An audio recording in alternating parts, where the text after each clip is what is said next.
A number of experts have argued that it's important for more women to embrace careers in technology in order to ensure diversity.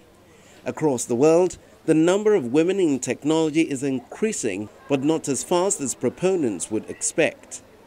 The case may be worse in Africa, particularly Nigeria, as a significant number of women still regard technical roles as somewhat masculine. Chinwe Onora, who is the managing partner of BVC Consulting, an IT company based in Lagos, joins us to share her thoughts on how to encourage more women to embrace careers in technology. Tell us, how did the journey into the world of technology start for you?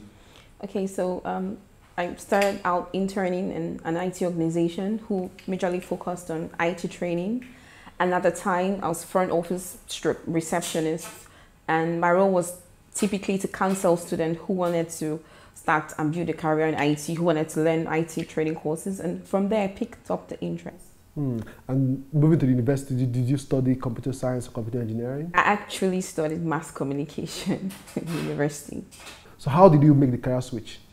So for me, right, mass communication is about communicating, typically. So there's really no demarcation. Mass communication is something that can sync with any field of study.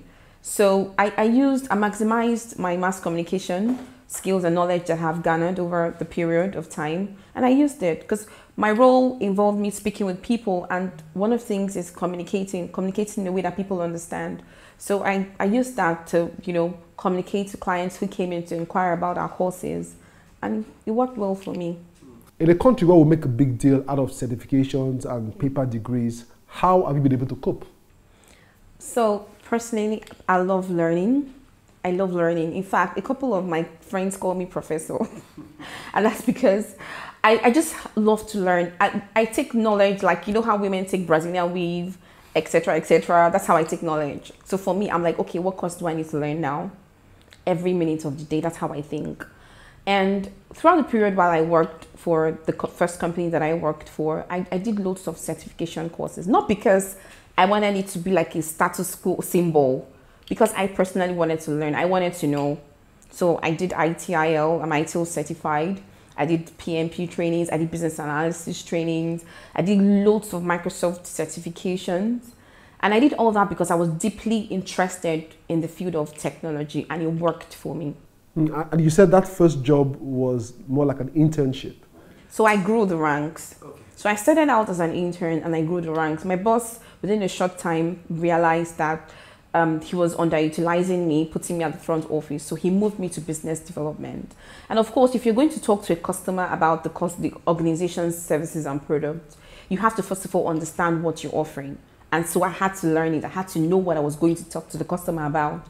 And so all that knowledge that I garnered was what I was speaking to the customer about. Interesting. So how are you coping in this industry that is male dominated? Well, it's a bit challenging, but not impossible. And that's because I'm personally a self-driven person. I'm passionate about what I do. I love technology. I love being in the field of technology. And because technology is evolving, it's becoming global, simplifying the way we do things, organizations talking to their customers, finding out what customers would like, or helping organizations to make more profit, reduce costs drastically. So it's not difficult, but a bit challenging. Why? Because we're few. Maybe if I have more role models, it would not be as discouraging. But then again, my boss, who I first worked with, and my other colleagues who we worked together, mentored us. And he was a man, he was a guy. So I didn't really suffer from the fact that I didn't really have anyone hand-holding me. But maybe, just maybe, if it was a woman hand-holding me, it might have made a little bit of a difference. And so if we have more women in the field of technology hand-holding each other, the younger ones who want to aspire to become C-level managers, it would make a whole lot of difference. I believe so strongly. So why do you think we have very few women in tech? A couple of issues. Firstly, for a start, I think that, and I'm saying this from the position of the fact that I have done a bit of research in this field recently, which has revealed to me that ladies from childhood, maybe from primary, secondary school, The way we assimilate mathematics is a bit different from the way guys assimilate mathematics. And I say this not because women have low IQ. No, no, no, I do not agree that.